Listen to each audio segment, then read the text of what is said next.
கரூரில் நடந்தது பெருந்துயரம், கொடுந்துயரம்.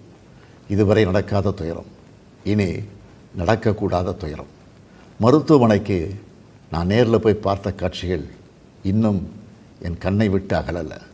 கனத்த மனநிலையிலையும் துயரத்திலையும் தான் இன்னும் இருக்கேன். செய்தி கிடைச்சதும் மாவட்ட நிர்வாகத்தை முடுக்கிவிட்டு எல்லா உத்தரவுகளையும் பிறப்பித்த பின்னாலும் என்னால் வீட்டில் இருக்க முடியல. உடனே அன்றைக்கி நைட்டே கரூருக்கு போனேன். குழந்தைகள், பெண்கள்னு 41 உயிர்களை நாம் இழந்திருக்கிறோம். இறந்து போனவங்க குடும்பத்துக்கு தலா 10 லட்சம் ரூபாய் அறிவித்து அதை உடனடியாக வழங்கிட்டு இருக்கோம். ஹாஸ்பிட்டலில் சிகிச்சை பெற்று வர்றவங்களுக்கு அரசு சார்பில் முழு சிகிச்சையை வழங்கி வரோம். நடந்த சம்பவங்களுக்கான முழுமையான உண்மையான காரணத்தை ஆராய முன்னாள் நீதியரசர் அருணா ஜெகதீசன் அவர்கள் தலைமையில் ஒரு நபர் விசாரணை ஆணையம் அமைக்கப்பட்டிருக்கு. ஆணையத்தோட அறிக்கை அடிப்படையில் அரசோட அடுத்த கட்ட நடவடிக்கையில் இருக்கும்னு உறுதியளிக்கிறேன். இதற்கிடையே சோஷியல் மீடியாவில் சிலர் பரப்புற வதந்திகளையும் பொய் செய்திகளையும் பார்த்துட்டு தான் இருக்கேன். எந்த ஒரு அரசியல் கட்சி தலைவரும் தன்னோட தொண்டர்களும் அப்பாவி பொதுமக்களும் இறக்கிறத எப்பொழுதும் விரும்ப மாட்டாங்க.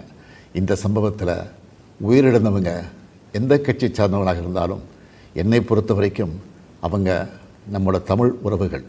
எனவே சோகமும் துயரமும் சூழ்ந்திருக்கக்கூடிய இந்த நிலையில் பொறுப்பற்ற முறையில் விஷமத்தனமான செய்திகளை தவிர்க்கணும்னு கேட்டுக்கிறேன்.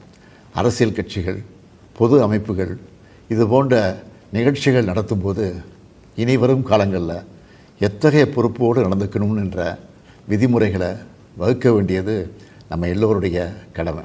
எனவே நீதியரசரின் ஆணைய அறிக்கை கிடைச்ச பிறகு எல்லா அரசியல் கட்சிகள், பொது அமைப்புகளோடு ஆலோசனை நடத்தி இதற்கான விதிகள், நெறிமுறைகள் வகுக்கப்படும்னு உறுதியளிக்கிறேன். அத்தகைய நெறிமுறைகளுக்கு எல்லாரும் ஒத்துழைப்பு தருவாங்கன்னு நம்புகிறேன். மனித உயிர்களே எல்லாத்துக்கும் மேலானது. மானுடப்பற்றே அனைவருக்கும் வேண்டியது. அரசியல் நிலைப்பாடுகள், கொள்கை முரண்பாடுகள், தனி மனித பகைகள்னு எல்லாத்தையும் விலக்கி வச்சுட்டு எல்லாரும் மக்களுடைய நலனுக்காக சிந்திக்கணும்னு கேட்டுக்கிறேன். தமிழ்நாடு எப்போவுமே நாட்டுக்கு பல வகைகளில் முன்னோடியாகத்தான் இருந்திருக்கு. இதுபோன்ற நிகழ்வுகள் இனி எந்த காலத்திலையும் நடக்காமல் தடுக்க வேண்டியது நம்ம எல்லோருடைய கடமை. நன்றி, வணக்கம்.